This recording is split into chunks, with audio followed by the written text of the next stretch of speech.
Thank you. I think what I'm going to do, I've got a lot of slides here.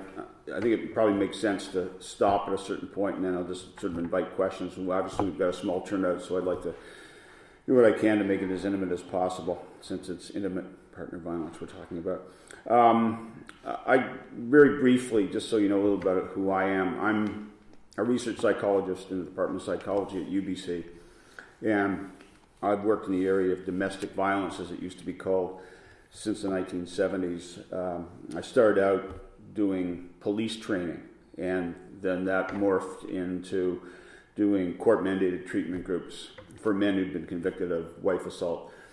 And then that morphed into giving talks and doing research on the men in the treatment groups. I wrote a couple of books about the psychology of domestic violence, which became fairly high profile, and then I've done a lot of talks since then.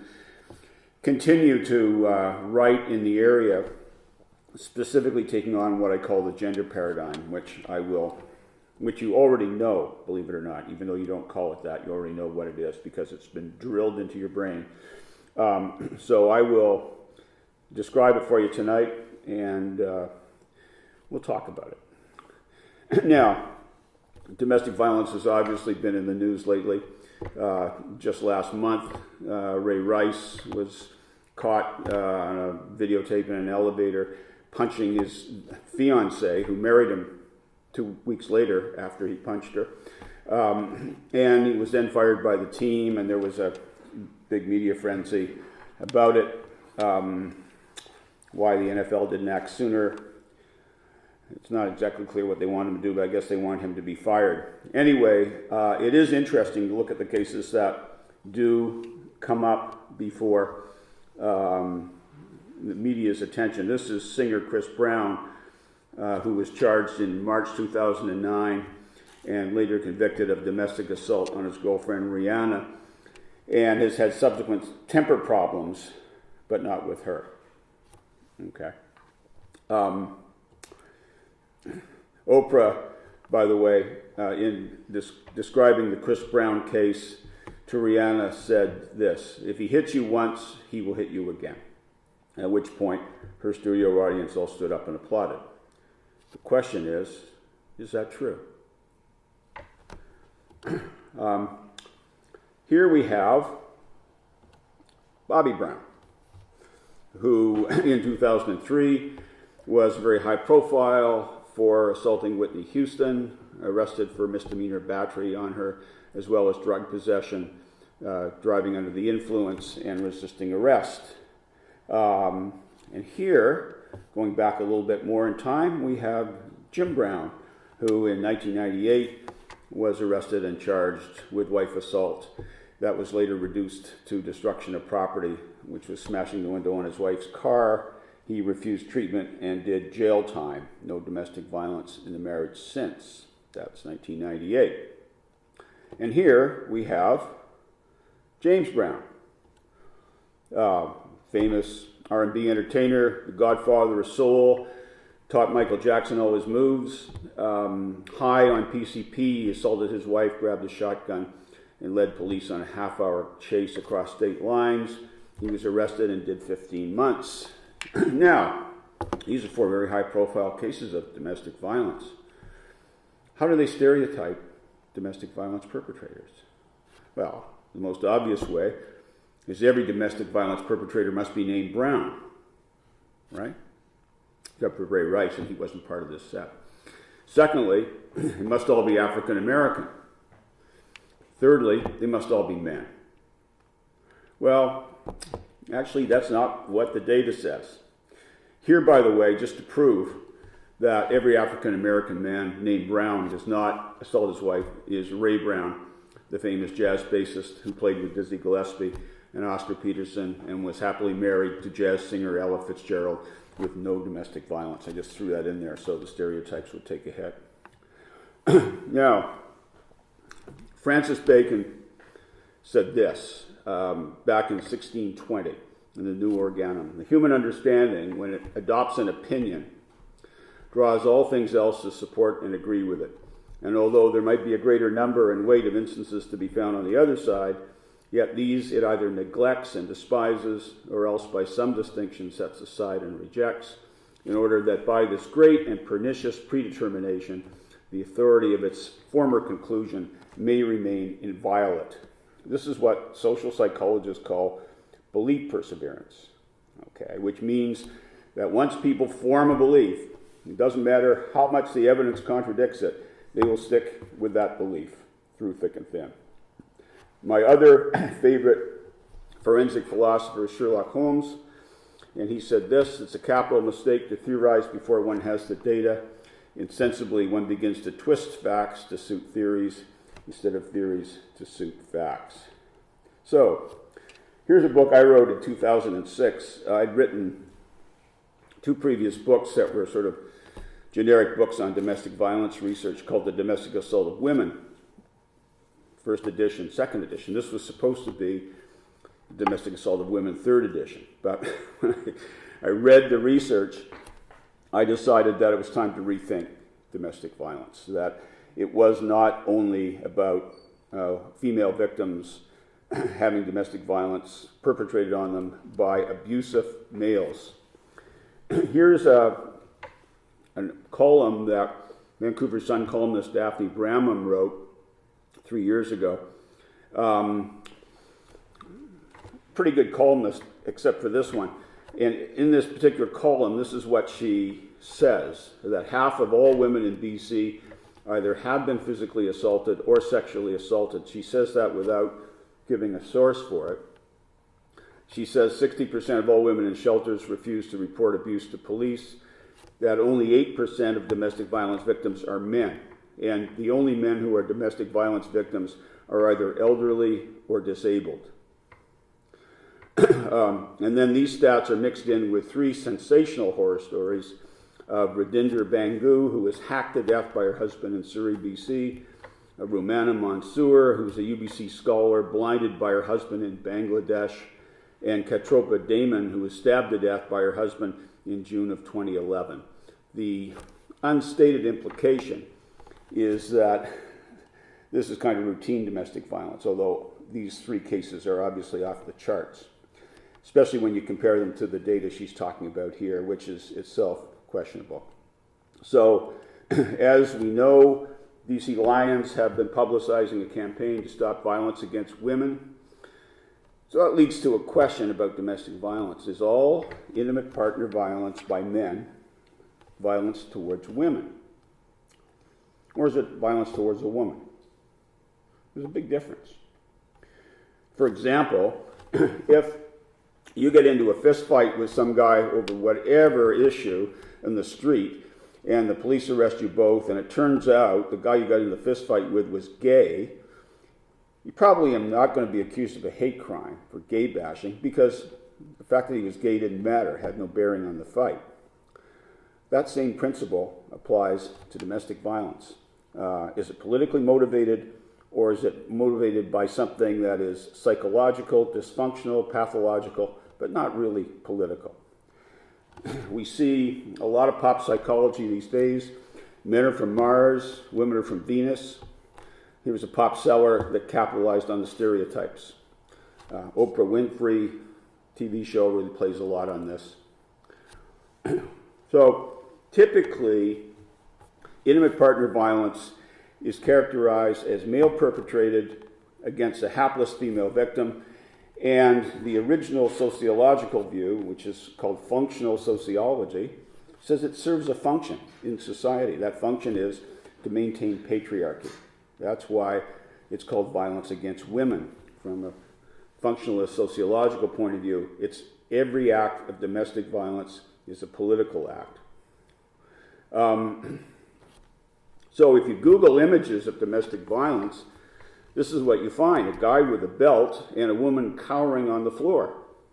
And the question is, yeah, sure, bad stuff happens, but is this really representative domestic violence? It's typically presented as a male using severe violence, probably repeatedly, against a non-violent female victim. That's the stereotype. And a lot of people have written a lot of books about this, really declaring it as a war, okay? Once somebody declares war on something, you can be guaranteed all clear thinking is out the window.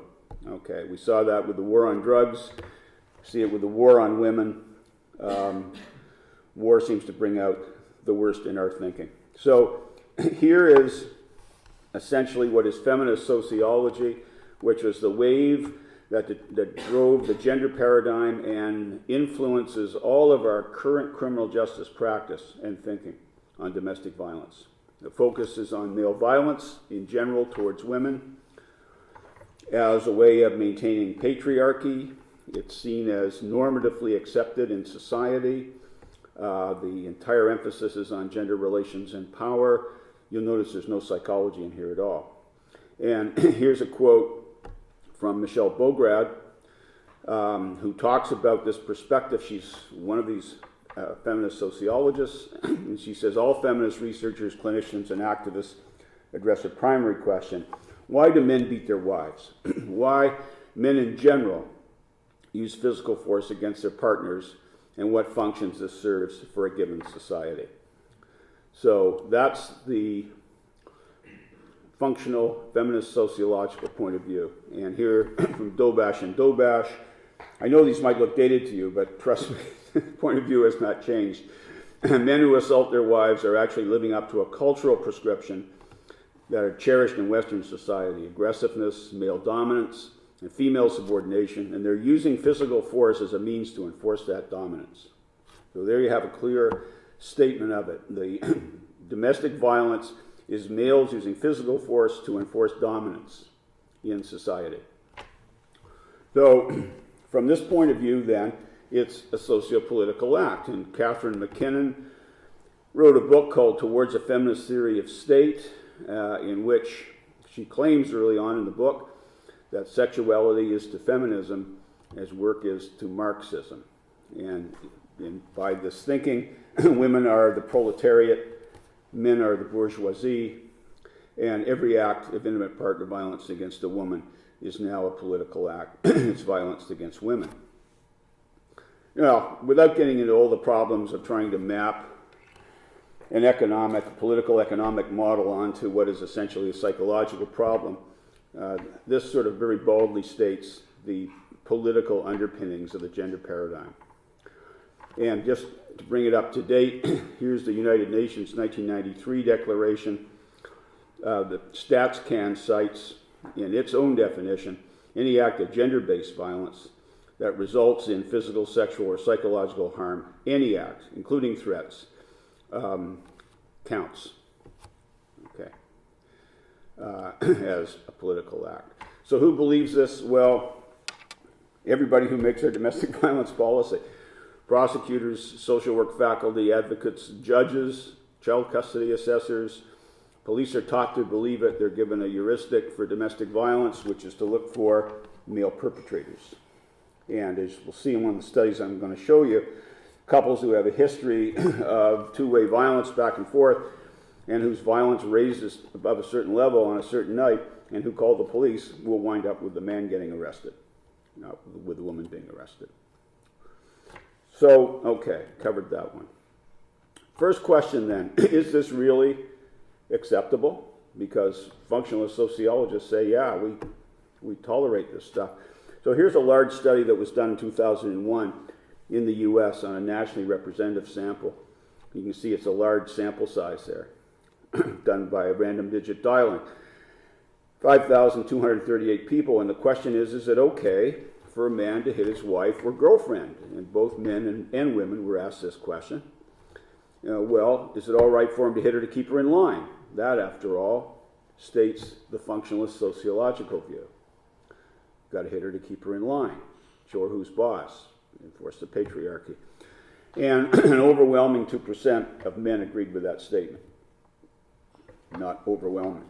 1.8% of women agreed with that statement. Even if the woman hits him first, only 9.8% of men think it's okay to hit her. There is, in fact, not a norm saying that wife assault is acceptable. There's a norm of chivalry, which for some strange reason functionalist sociology fails to mention. Is it okay for a woman to hit her husband? Well, a little bit more agreement there. but still a minority of people who agree with that. In other words, the bottom line is there is absolutely no normative support for intimate partner violence. There's none. So anyone who suggests otherwise is blowing smoke.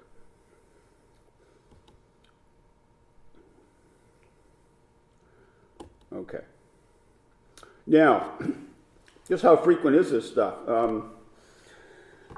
Daphne Bramham said half of all women in BC are going to be victims of either physical or sexual abuse.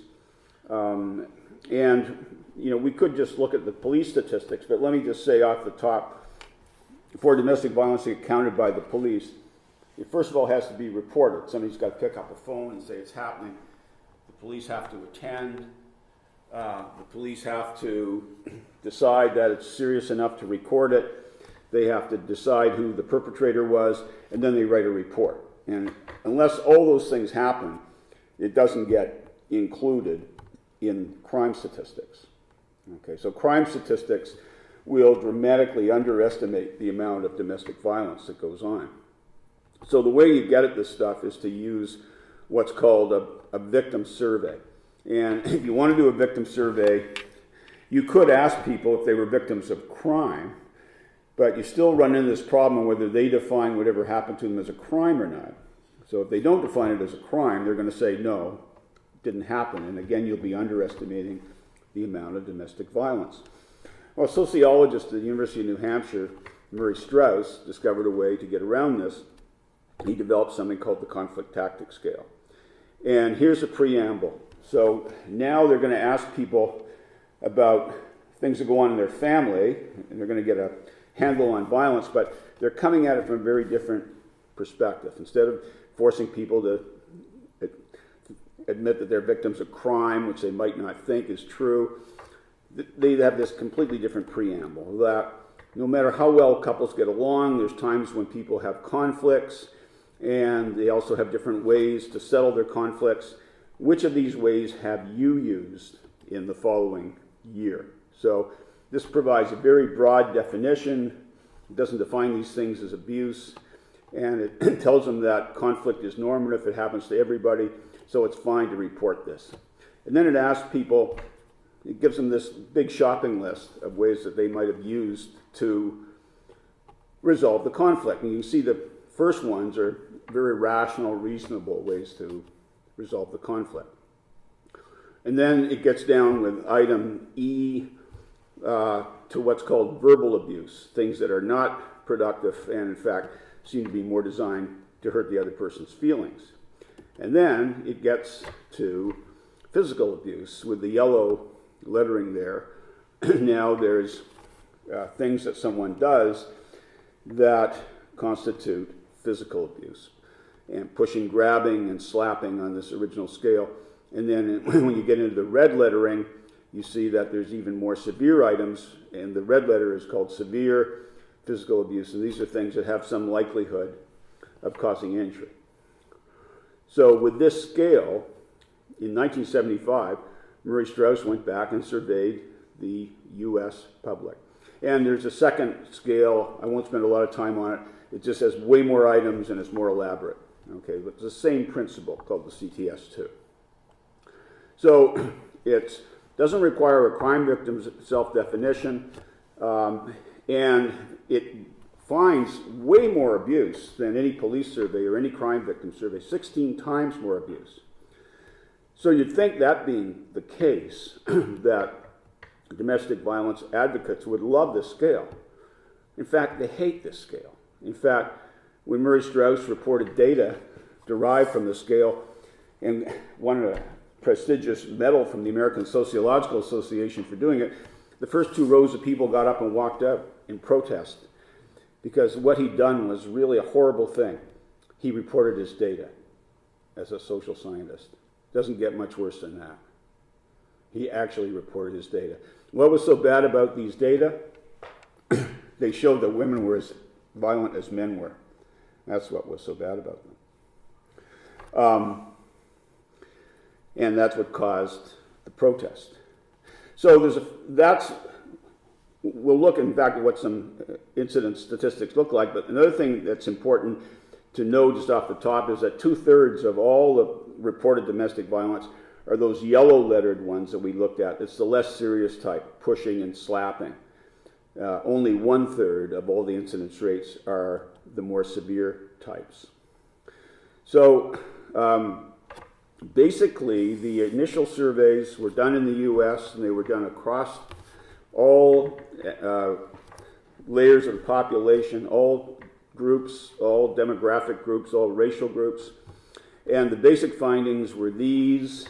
And this is 1985, this survey was done. That 87% of men, 80% of women, 85% of couples reported no form of intimate partner violence in the year preceding the survey. For potentially injurious intimate partner violence, the rates are 0.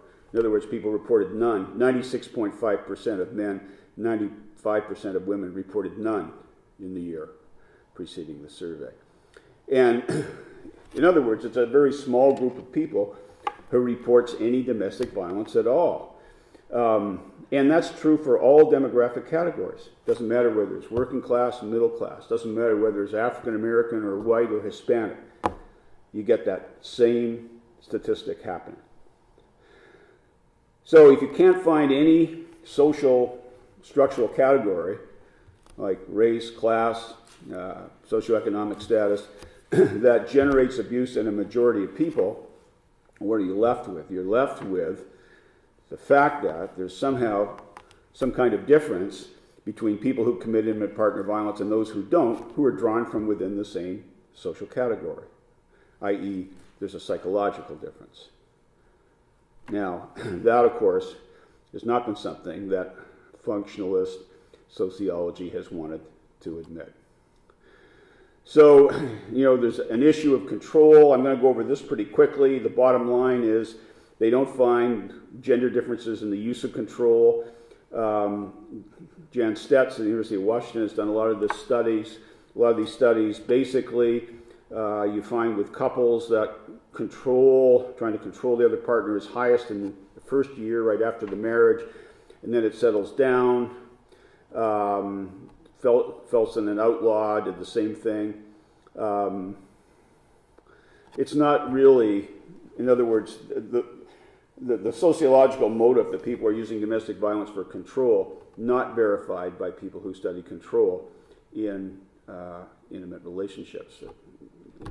It's used by both members of the couple. In fact, in 1989, when they looked at power relationships in American families, they found that and they used something called the final say measure, which is to give the family 12 major decisions and who gets the final say on each one of these decisions.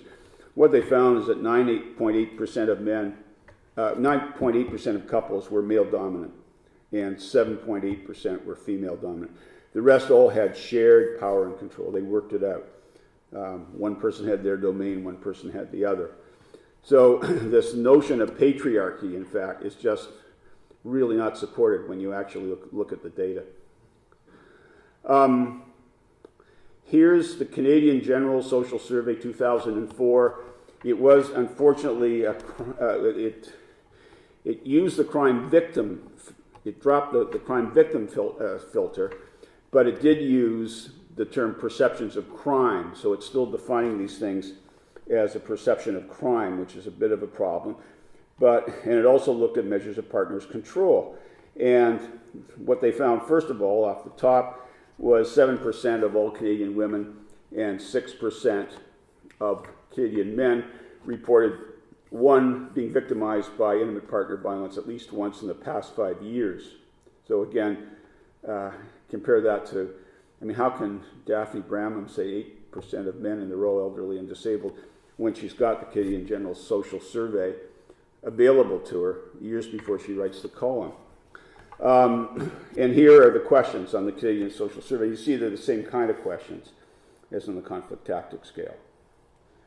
So that's what it looked at. So I'm just going to jump ahead. And one of the other things that came out of the Canadian Social Survey, since it had this measure of control, it was able to assess what's called intimate terrorism, which is to be in a relationship with somebody who's using domestic violence against you in order to control you.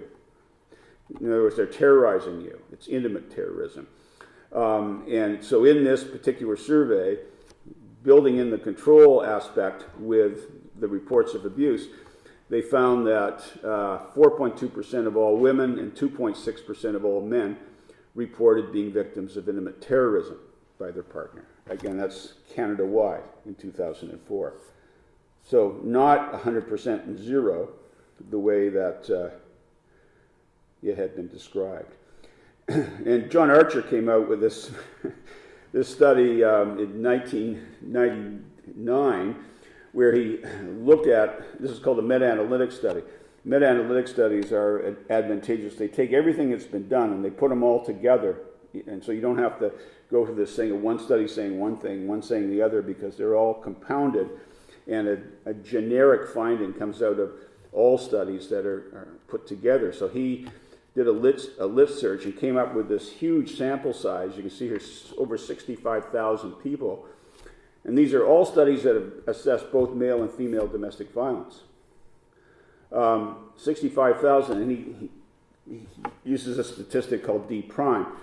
That tells you the amount of difference in the distributions of male violence and female violence. So, for example, if there was a D prime of 1, it would say that male violence was 1 standard deviation greater than female violence. Here's what it looks like. Here's a very small D prime for the effects of aspirin on heart attacks. It actually does have a small effect, a D prime of 0.06, which means if you take two groups of people, one of them get an aspirin, one of them gets a placebo, the aspirin group have slightly fewer heart attacks when they're measured down the road, but not that much, 0.06. That's about 1/20th of a standard deviation difference. Okay, so that's the key thing that's being used. And so what Archer found, this compilation of all these studies, was the effect size for violence when the genders were compared was minus 0.05. Very comparable to the D prime you just looked at, which was 0.06. What this says is that women across all studies are more violent than men. Not much, 1/20th of a standard deviation. Nevertheless, that's across 65,000 people. And women are somewhat more likely to be injured, 1/6 of a standard deviation, D prime of 0.15, and women are somewhat more likely to need medical treatment, 0.08, about a 15th of a standard deviation. So, when Archer came out with this study, which was the best methodological thing that had been done up to that point, there was, of course, a frenzy in the activist community trying to find ways to undercut the study. And of course, they really didn't have any ways to do it except to attack the conflict tactics scale, say it wasn't getting all the data, etc. We can talk about that one if you want. Some of the things that have been used by people to support the gender paradigm are much weaker methodologically than the conflict tactics scale. So Sarah Demarais, who is a Simon Fraser PhD, did work on this, what's called the PAST project. Partner Abuse is a journal that publishes specifically in the area of domestic violence. And they did something called the State of Knowledge project in 2012, which was to take everything, all the research that had been done up to that point, and put it together so we knew exactly where we stood on certain key questions. So Sarah here has done a combination of 750 studies on intimate partner violent incidents, and then she reduced that down to the methodologically best 249 studies. So that's a huge amount of data. A sample size here of 135,000. And looking primarily at past year rates, because those are the ones that are most reliable, our memories for the past year are best. What this tells you, over on the far left, there's what are called large population studies. So that's the entire nation. And the black bar is victimization of males. And the gray bar is victimization of females. The large population studies say males are victimized more.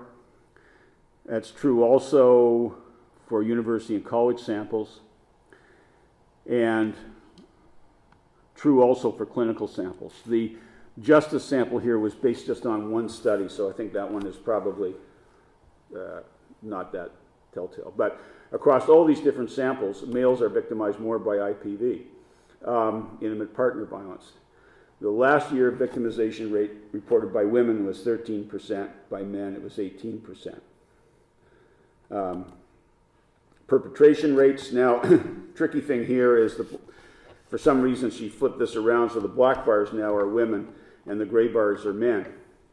But the results are still pretty much the same. And by the way, it doesn't matter whether it's a man or a woman who's reporting on these surveys. The results don't change.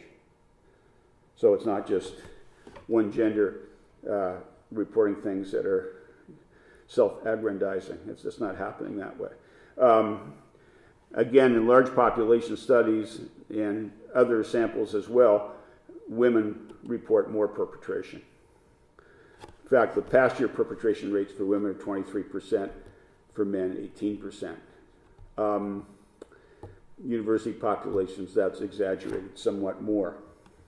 Now, you can say, well, it's not such a big a deal when a woman does it because she doesn't have the same upper body strength. But in fact, the injury rates that we looked at there didn't show a huge difference by gender. Men are getting hurt by these things as well. I'll show you one study that did look at injuries to males. So again, what Daphne Bramham said this, there are rare cases where men are the victims, about 8%. Most are elderly or disabled. In fact, what the data are saying is this, that the past year victimization was greater for men than it was for women. So the press routinely misreports the data, routinely, okay? The only person in Canada who gets it right is Barbara Kay for the National Post. There's nobody else in Canada who will even look at the other stuff. This is an interesting study that Jan Stetz and Murray Strauss did, and I'll show you why. This was a survey, again, U.S. survey data. But what makes this interesting is they asked people about both victimization and perpetration, and they asked them about levels of violence. So here's the data on this one. And so I'll explain what this says.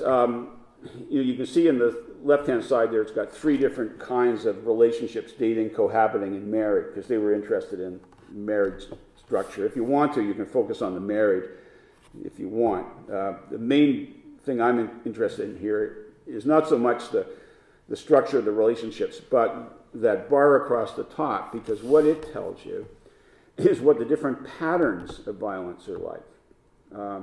See, it's not just one size fits all, one guy using severe violence against a non-violent woman. That's in this one. It's sort of 1, 2, 3, 4, 5, 6 from the left. M sub, M, F minor, or sorry, it should be male severe, female none. That would be the fourth one from the left. So it tells you what percentage of people who report domestic violence fall into each one of these different patterns. And the bottom line, when you start looking at all these and adding them all together, is this, that the most common form of domestic violence, when you actually measure the patterns, is bilateral domestic violence matched for level of severity. The second most frequent form is domestic violence where the female uses more severe violence than the male. And the third most frequent form is a form where the male uses more severe violence than the female. You can do the math yourself on that one, but trust me, I've added it up. And this is not the only study that finds this. So, in other words, if you compare wife battering, which is in the right-hand column there, across the different relationships from the Stetz and Strauss study, these are the numbers that you find. And if you compare that with husband battering, you see the numbers are much higher for husband battering than they are for wife battering. Even in the married group. It's 9.6 versus 5.7. And injuries, women are injured more, but it's not 100%, 0%. Now, interestingly enough, no survey ever done in Canada has ever asked people about both victimization and perpetration. Never been done. Politically incorrect. Now, politically incorrect in trying to get to the truth of what's going on, not the same thing. So everything that's been done in Canada has asked women solely about victimization. When victimization and perpetration are both assessed, you get a very different picture of domestic violence, and one that has really different implications for what you want to do about domestic violence. So if we look at the percent of female victims who are also perpetrators, it turns out that in cohabiting relationships it's 84%, and in married relationships 73%. That's all bilateral patterns, overall patterns of female victimization. So not like one person is doing it all and the other person is just a passive recipient. This was the Center for Disease Control study that Whitaker published in 2007. Again, it's a large sample, 11,370 people. The ages are 18 to 28 because it was a national longitudinal study on adolescent health, so they wanted people that fitted into that age range. But that's good because those are the peak ages for domestic violence. And the data that Whitaker came up with are virtually exact replications of Stetson-Strauss data in 1989. 24% of people reported some intimate partner violence. Half of them reported reciprocal violence. That was the most frequent pattern. When it was unilateral violence, 70% of the perpetrators were female. 30% were male. Exactly what Stetson-Strauss found. The other thing that is important from a policy point of view and totally overlooked, if you're interested in protecting women, is that most of the female injuries resulted from reciprocal intimate partner violence. But as I say, that's not something we've ever looked at in Canada. So, right. Here, not to put too fine a point on it, but here we've got 5 large surveys now, all done independently by independent researchers. 2 of them we just talked about, Stetson-Strauss at the top. That was the National Family Violence Survey in the U.S., 1989. Second one, the Whitaker Survey for the Center for Disease Control, 2007. You can see the huge sample sizes in these surveys. Then there's 3 others. National Comorbidity Study in the U.S., the National Survey of Couples, National Youth Survey.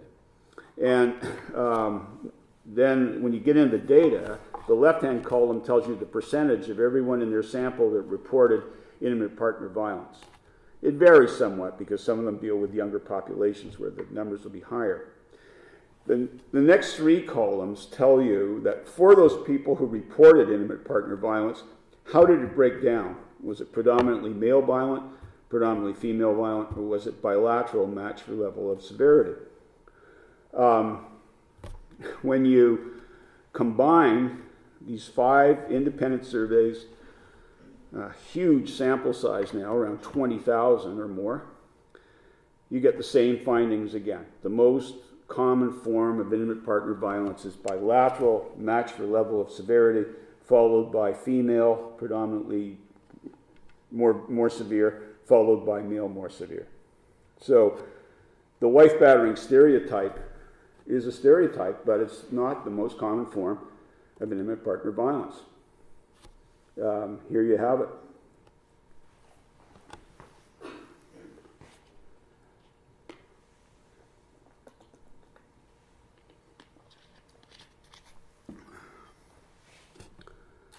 Okay. Now, so this issue of mutuality is an important one because, first of all, the incidence surveys are telling us that's the most common form. So shouldn't we be planning that into our policy or something, how to deal with it? Deborah Capaldi and Lisa Serban, who've both done longitudinal studies. Lisa Serban was part of the Concordia longitudinal survey, started back in the 1970s, and following people from the 1970s right up to the present to see what happens with them. And both that one and the Oregon Youth Survey that Deborah Capaldi did came up with this concept of assortative mating. People who are sort of independently aggressive before they meet are drawn to other people who are as aggressive as they are. That similar aggressive people seek out similar others. That's one of the reasons why you get aggressive couples. There's also couple interaction research that some have done at the University of Washington by Neil Jacobson and Gayla Margolin at the University of Southern California that looks at couple interactions, and they find that couples who become violent fall into what are called coercion traps. Each one's trying to top the other one, they up the ante back and forth, and at some point the verbal abuse becomes physical. So there's a lot of independent forms of evidence that say we should be focusing more on mutuality. But of course the political view doesn't fit that, so it hasn't been done. Then there's this question of repetition of assault. Like Oprah said, and unfortunately a lot of people get their information from her, if he hits you once, he'll hit you again. Feld and Strauss actually tested this because they went back 1 year later to people who'd been interviewed in the U.S. National Survey, both male and female, and they re-interviewed 835 of them who'd reported violence and 560 who had reported no violence as a control group in the original survey in 1985. And then they summed the data together from the male and female respondents. Again, there's no differences. That's typically what you get. But then the question is, if it happened in 85, what would happen again in 86?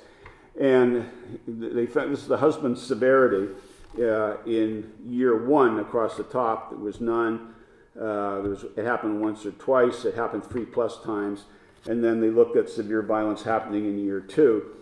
So you can see, if you had someone who was repetitively using severe violence in year one, 3+ times, then there was a 57% chance it would have happened in year two, because they're starting to develop it habitually.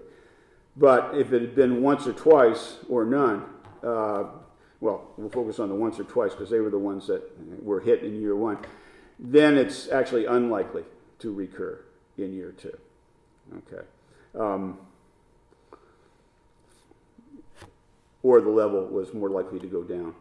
So here you see those data. Only repeat offenders were the ones that were likely to recidivate. Now, interestingly enough, when you look at, this is both members of the couple being violent now, okay? So we've got wife severity and husband severity in year one. And this is the percent of couples who reported in year two. You can see the ones in the lower right, the 42%, those are the ones where both had used severe violence in year one. So in other words, if it's a two-way violence form, then those are the ones that are most likely to recur. Most likely recidivists, both members of the couple used severe violence in 1985, a 42% recidivism rate.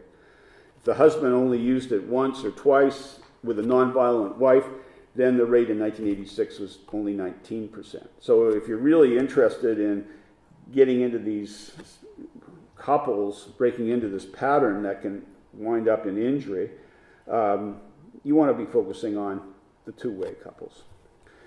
So the question then, to go back to our Google image of the stereotypic wife beating, this is a male using repeat severe violence against a nonviolent female victim. I actually did the math on this. Okay, so based on all these survey reports, males use more severe violence in this percentage of the surveys, but only 1/3 of it was severe. So I worked it all down, and the bottom line is that the actual incidence of the stereotype of wife assault is 0.009%. It happens in about 9 out of 100,000 people in the population. That's what we're building our entire policy on, an event that happens 9 times out of 100,000 cases.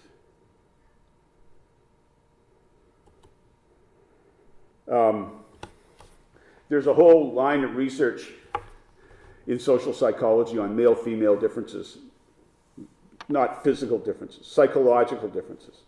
What are the trait differences between males and females? Are men from Mars and women from Venus? These studies keep finding the same thing. There's no difference on psychological variables between men and women. It doesn't matter whether you measure it. Here's some of the ones that they looked at in this one. Intimacy, empathy, extroversion, openness, agreeableness, emotional stability, conscientiousness. No difference. There's stereotypic activities that are more common. Men are more likely to box, women are more likely to use cosmetics, but not in psychological traits. No differences on any personality traits. They're dimensions, not categories. Also, Hyde did this study in 2005, the same thing, 46 meta-analytic studies, no difference. So why do we ride so heavily on this gender thing and make it the basis of our policy in domestic violence? Lesbian, gay issues, same thing. They are completely underserved by the gender paradigm because it doesn't include them. Okay, it's this stereotype of males hitting women, but actually this study of lesbians that Guanyat Lee did in Arizona, women who'd been in prior relationships with a man and a woman, they all said that they received more abuse in a relationship with a woman. 350. So it's an issue for sure in lesbian and gay relationships as well, but they get no service for it. Now, the injury problem is an interesting one. I did a study years ago at VGH where we were trying to collect data to find out how many women who came into the emergency ward were there because of domestic violence. And the numbers were shockingly low, and so they basically sat on the study. The only place I know of that asked men that question, how you got injured, is St. Paul's. Maybe because they have a gay population, I don't know. But here's one study that was done in Philadelphia in an emergency ward where they found 12.6% of all male patients in 13 weeks were there because they were victimized by domestic violence. They reported being kicked, bitten, punched, or choked. 37% reported a weapon being used against them. The authors said the numbers would have been higher, but they have to stop counting after midnight because of fiscal concerns, so they screened out major trauma cases. The psychological consequences of domestic violence, the same for men as they are for women. I know men are programmed to say, I'm fine, there's nothing wrong, but when you actually delve into it, as Ann Coker did, there's no difference. One of the more egregious outcomes of the gender paradigm is in custody cases, because here's two books that both of which were written for custody assessors, and warning them to really be careful because the best interest of the child in mind here, you have to screen for child abuse. So the person you have to screen for child abuse is the man. See, Bancroft's book is called The Batterer as Parent. That's about a male, of course. And Peter Jaffe wrote a book called Child Custody and Domestic Violence. The main theme in both these books is to prime custody assessors to expect denial in men accused of child abuse. And of course, if the man denies the abuse because he didn't do it, he's still going to be suspected because that's what men who commit child abuse do. They deny. So you've got the makings of a witch hunt here. The theme of the books is that only male domestic violence is serious to women and children, that abusive men will be extra litigious in court. Jaffe made that claim. I tracked it down. He cited another book that he'd written. It turned out the basis for the claim was that two people had mentioned that to him anecdotally outside a courtroom. That was the data basis for that claim. Jaffe, by the way, got the Order of Canada. Okay, just so you know. The actual overlap of wife abuse and child abuse is 6%. So even if the woman has been abused, it doesn't mean it's going to happen automatically to the child. And there's hardly any overlap. Here, in fact, are the data on child abuse from a huge study done in the U.S. Look at the numbers for this study. 718,948 investigations of child abuse. We're talking huge sample here. And who's the most frequent perpetrator of physical child abuse? The biological mother. 58% of the cases. There you see it. You get mother only added to mother and father and mother and other. You put them all together, and the mothers are the most frequent perpetrator of physical child abuse. And Jaffe and Bancroft are telling people, screen the father and don't believe it if he denies it. That's the state of family courts in Canada.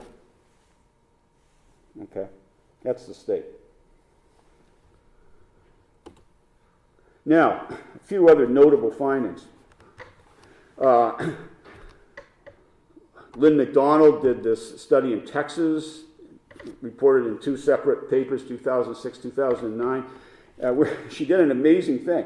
The only study done on battered women, out of the probably 2,000 studies done on battered women in shelters, the only one ever done that asked battered women about their use of violence, out of maybe 2,000 studies, and found that these women predicted that their own violence towards the children, and these are women in shelters, so they're really an extreme group, because studies that are done on women in shelters, so they've got like 58 prior victimization, so they're not representative, they're really extreme victims, but they use violence too against their children, and that's what McDonald found. It was 2.5 times, their children were 2.5 times more likely to be exposed to maternal intimate partner violence than paternal intimate partner violence.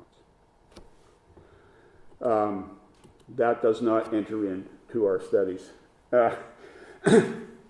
Neil Jacobson, they did the study at the University of Washington, and I was consulting on this study, and it was sort of an interesting study because they set up an experimental apartment in their psychology lab, and they advertised for abusive couples, and they brought them in, and the instructions were that you had to argue about things that you have fights about at home. And they wired them all up into polygraphs, doing all these sort of readings, their physiological reactivity. And so when the data came back, what they found is this. First of all, they're shocked by the women in the study because they said this. Their quote was, if we'd been studying female violence, 40% of women in the abusive couples had used severe violence prior to coming to the lab.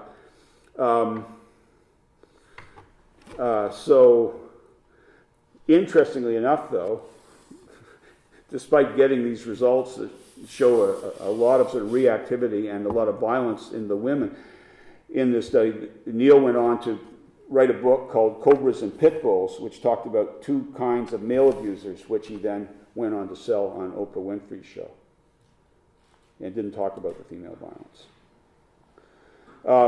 Ed Gondolf did a huge study on predictors of recidivism in males who are undergoing court-mandated therapy in 2000. And there, in the very fine print, underneath one of the tables, you really got to pull a magnifying glass out to see it, is this statistic that 66% of the women partnered to these guys who are in court-mandated treatment because they've been arrested and convicted of wife assault. 66% of the women report being physically aggressive toward their partner prior to his arrest, and 40% of them said that they, the women, had initiated the violence.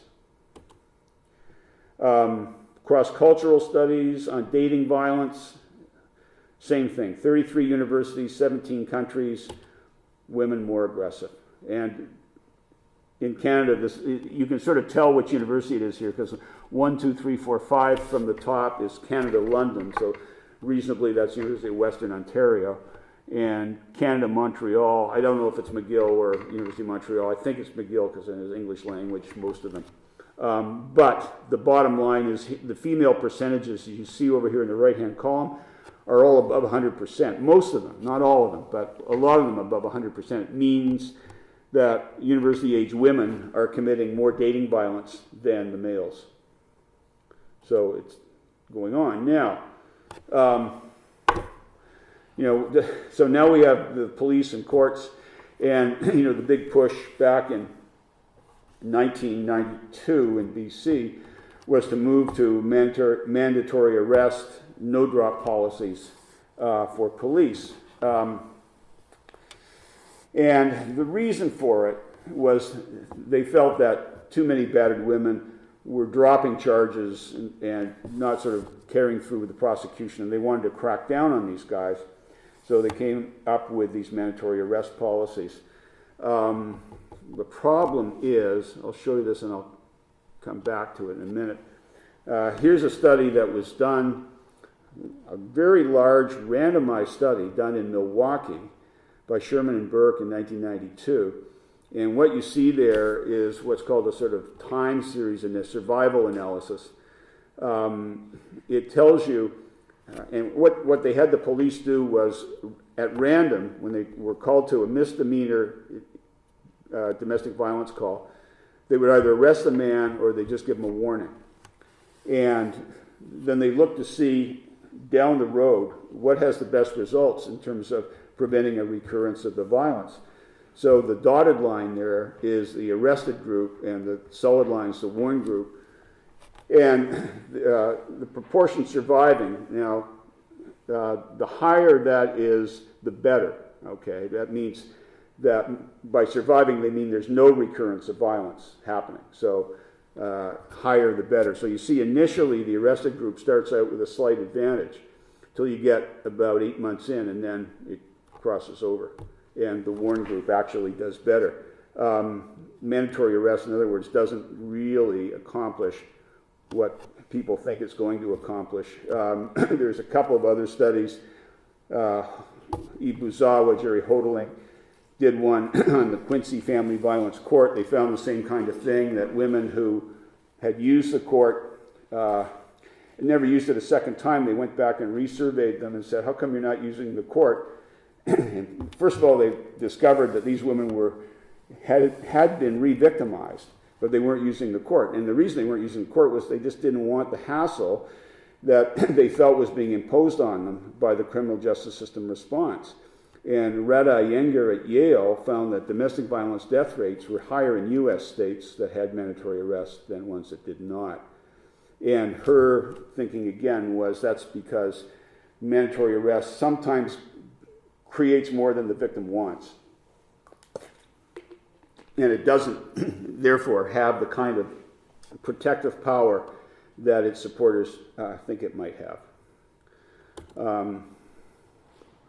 Okay. Denise Hines, by the way, fantastic. Finally have female researcher doing research on battered men. Okay, finally. And so she did one of the initial studies that she did was this one, 302 men who called a domestic violence hotline for men in New Hampshire. And of this group, she found that 78.5% had been injured by the domestic violence. 35% had a severe injury, severe enough to require medical attention. 58% had signs of PTSD. And when they called the local shelter, domestic violence program, for help, 64% were told that they were the real batterer. So you've got this guy now who's been beat up, injured, has PTSD, and now he's being told he's the real batterer. You know, there are no provisions for men in Canada. I mean, the government has let Canadian men down everywhere. Earl Silverman, who I dedicate this talk to tonight, out of his own pocket set up a shelter house for men in Calgary and spent 10 years trying to get funding and never got it and wound up committing suicide. He was just so burned out by the whole process. He couldn't take it anymore. So that's the situation for men in Canada. Now, one last one. I mean, it's sort of more of the same. But Deborah Capaldi was doing this Oregon Youth Survey. And so she's following these people over a long period of time. So instead of just a snapshot, she kind of knows what's going on in the relationship. So she does all these various assessments and has their police records and everything. And basically she finds that she's got these bilaterally violent couples, but the violence gets a little bit more severe at one time. And then when arrest is made, 85% of the people arrested were male, even though they're bilaterally violent couples, and that the men who were arrested were actually less aggressive than their female partners. She had long-term data, not just the police data, and that's why you can't really trust police data on these things. Okay. How'd that get in there? Well, here's one more. Battered woman syndrome, okay? Here we've got Jodi Arias' case, which I don't know if you followed it or not, but it's been going on in Arizona, and two parts to it. In part one, she was found guilty of driving from her home in California to her boyfriend's home in Phoenix and stabbing him 29 times, slitting his throat and shooting him in the head, killing him, I might add. And when the police investigated this, her first story to them was she wasn't there when he died. And then when they pointed out to her that they had video cameras showing she was there when he died, she said, yeah, she'd been there, but some other guys had come in and killed him. And when they pointed out to her that nobody else showed up in any of the security footage anywhere in the house, she said she had battered woman syndrome, and it was battered woman self-defense. Now, to the credit of the jury, they didn't buy this. And so now she's facing a penalty phase, which possibly will have a death penalty. There was an original death penalty phase. The jury hung 8-4, and it was a hung jury, so they have to try it over again. The new one is supposed to open anytime soon. She keeps firing her lawyers. Now, the reason I mention that case, an American case, is in Canada we have this case of Nicole Ryan, Nicole Doucette, who alleged in court she was subjected to repeated abuse and torment by her husband. And the trial judge accepted her word on that, although she presented no corroborating evidence, and her husband was never called to testify. And around 2007, she started to think about having her husband murdered, so she went shopping for a hitman. In December 2007, she paid one man $25,000 to carry out the killing, but he refused and demanded more compensation. She winds up finding another hitman. Only unbeknownst to her, he's undercover RCMP. The undercover RCMP guy videotapes his conversation with her where she's offering him money to kill her husband, in the midst of which the RCMP guy says to her, he abused you, right? And she said, no, just want him dead. Okay. Guilty? No. No. Charged with concealing the commission of an offense, but never found guilty. The prosecution appealed that, but really didn't get anywhere. It went up to the Supreme Court of Canada, and they said, you poor dear, you've suffered enough. So, bottom line, if Jodi Arias had whacked her boyfriend in Canada, she'd be a free woman today, not looking at a death penalty. Because if you pull off battered woman self-defense in Canada, you don't really need to provide much evidence. I happen to know this stuff because I'm an expert witness in American courtrooms, and I know what evidence is weighed in cases of this sort. And in fact, I've testified in Canada on behalf of a battered woman, and it was, in my view, a legitimate case, and she won it. But look at these other cases that are going on. You just have to say you're a battered woman, and that's it. The gender paradigm has really gone a long way. In Ryan's case, no abuse was ever proven in court. Okay, and the husband never did testify. Jeremy Swanson, who was a male activist, a men's activist in Ottawa, I've never met him, but he emails me all the time, and he claims, I'm giving, as the news says, I can't verify this, but anyway, he claims that there was a statement made to 50 assembled domestic violence feminists, 13 supporting men, and him, who happened to be present, he doesn't say how he snuck in, but by a judge, Ontario Superior Court Judge Judith Beeman, July 27, 2008, courtroom 37 in the Ottawa courthouse, she said, luckily in Canada, we don't need evidence to have a man charged with domestic violence. Okay. Now, I'll just wind up with this one. Perceptions of domestic violence. Susan Sorensen is a psychologist in Los Angeles. She did this huge survey in 4 different languages, nearly 4,000 adults in the LA area, and she gives them 5 vignettes, so they all describe a domestic violence incident. And the only thing that's changed in some of these vignettes is the gender of the perpetrator and victim are changed. The vignette is identical apart from that.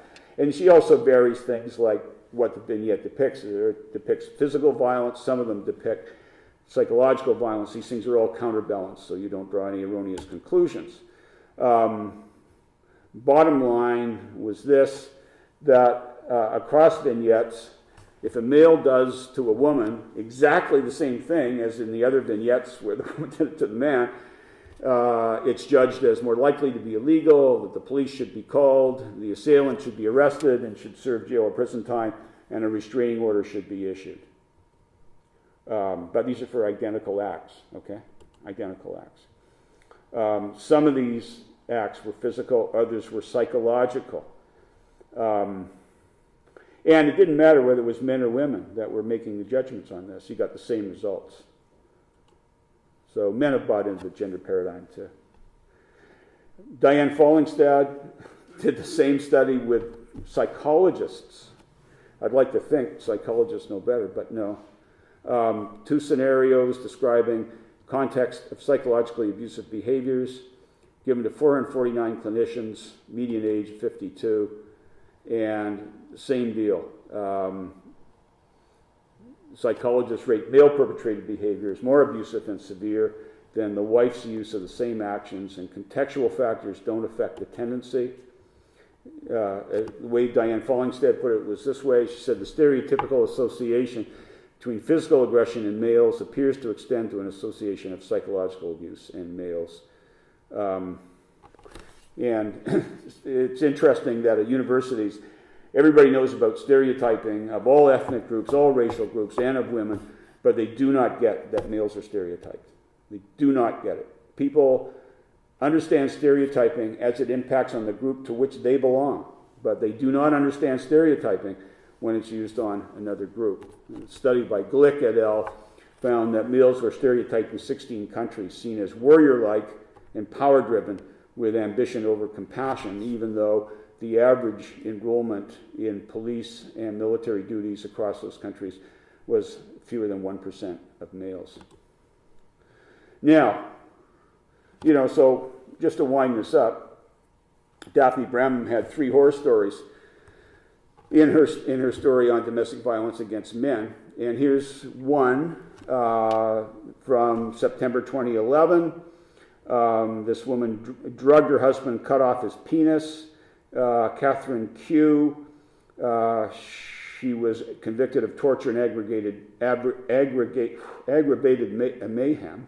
Easy for me to say. And she has a website of Facebook followers who believe she should be set free. Larissa Schuster dipped her husband into a vat of acid, hydrochloric acid. Police only found the liquefied remains, and bragged about her abusiveness to her manicurist, saying it's better than sex. The prosecution played telephone messages of her berating her husband. And then Joyce Gregory, who squeezed a man's testicles from his scrotum, charged with malicious castration. Now, the point here is, I could do a column like Daphne Bramham did in the Vancouver Sun, that just focused on the statistics of violence against men and didn't report any statistics of violence against women, and then put it together with 3 sensational cases like the 3 I just showed you. And there is actually a technical definition of this. It's called propaganda. That's what propaganda does. It inflates data. It combines less serious cases with very serious cases. So in the person's mind, they're associating these things, thinking it all goes on. And what we get, for the most part, of reports of domestic violence in Canada is propaganda. Actually, if you look at domestic violence, the main cause is not patriarchy. It's a coercion trap. It's couples who don't know how to deal with conflict very well. There are some psychological predictors that have to do with attachment disorder. There's no one psychological cause, but there's a combination of them. But it definitely is not gender. So Eileen Gambrill wrote the book on propaganda, which I reviewed for a journal. And propaganda equals sophistry equals truthiness. People kind of will take it for being the truth. It appears logical. It stretches or cherry picks the data and combines them with sensational horror stories, but it's not the truth. So we've got, in other words, a lot of bad consequences of the gender paradigm, not the least of which is the so-called Duluth model, which they use for men who've been convicted of domestic violence. And this was written by people who didn't know anything about psychology, they didn't know anything about therapy, and have the faintest idea how to do therapy with men who've been convicted of wife assault. And I love this one quote because this is the one that runs their view of what should happen in the Duluth model group. Using slavery, a colonial relationship, or an oppressively structured workplace as an example, the facilitator can draw a picture of the consciousness of domination. That's to show these guys how horrible they've been just for being male. Okay. That's just more, well, we talked about those. All right. By the way, Washington State evaluated the Duluth treatment model, and the effect size is near zero. It not only doesn't work, it cannot work. It cannot work. I mean, it's equivalent to brainwashing used in the Korean War. Those things do not have lasting effects. So, there's this whole thing about paradigms. There are sets of social beliefs that get created. I have a few ideas about how this current one got created. Politically, it was perfect. It fitted into the notion of women's liberation. And it did this by equating domestic violence with a political act. So it's violence against women. And nobody really is against women's equality. I mean, there's not much evidence in any polls that anybody is against women's equality, not in North America. Maybe the Taliban or somebody is, but not in North America. But in the minds of people in North America, domestic violence is somehow an affront to women's equality. So that's the brilliance. And the brilliance is that right-wing political parties love this because it's consistent with their view of family values. And left-wing parties love it because it's consistent with their view of women's equality. So politicizing it this way has had tremendous payoff, except it's not the truth. Just flat out not the truth.